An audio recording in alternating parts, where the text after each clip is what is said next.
Nagkagulo sa demolisyon sa Nia Road sa Quezon City.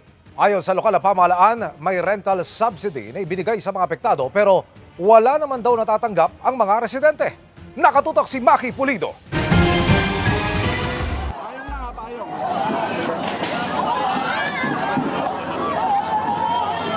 Nagliparan ang mga bote at bato sa clearing operation sa isang komunidad sa Nia Road, Quezon City, pasado 1:00 ng hapon kanina.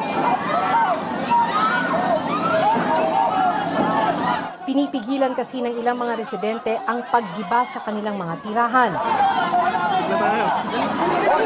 Isa-isang naaresto ng mga pulis ang mga naghagis ng bote.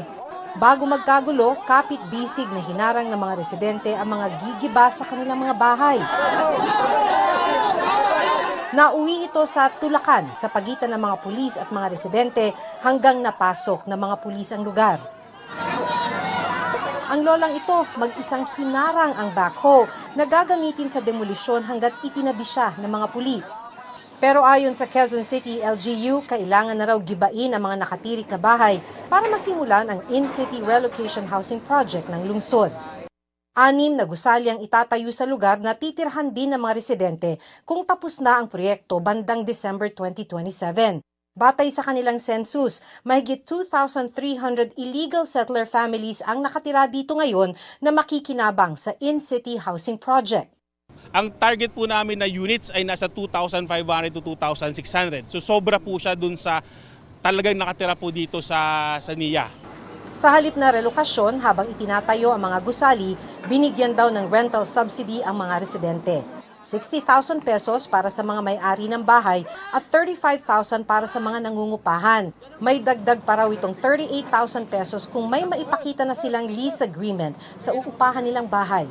Umanap po na ng pag-uupahan pansamantala at magtulungan po kami para makabalik po sila agad within the period of 18 months. Pero sabi ng mga nakausap naming residente, wala pa silang natatanggap na rental subsidy. Sa pagkakaalam nila, tulong ito nang masunugan sila noong March 6. Hindi po rental subsidy, sinungaling tong ano na to. Nakalagay po doon, financial assistance galing po sa National Housing. Wala rin naman daw mauupahang kakasya sa kanilang budget, lalo't hindi sila makalayo dahil nasa Quezon City ang kanilang mga trabaho at ikinabubuhay. Saan kami ngayong matutulog? Saan kami titira ngayon? Ang hirap ng upahan. Sabi ng Quezon City LGU na ipaliwanag daw sa mga residente na ang mga natanggap nilang mga financial assistance ay para sa rental subsidy.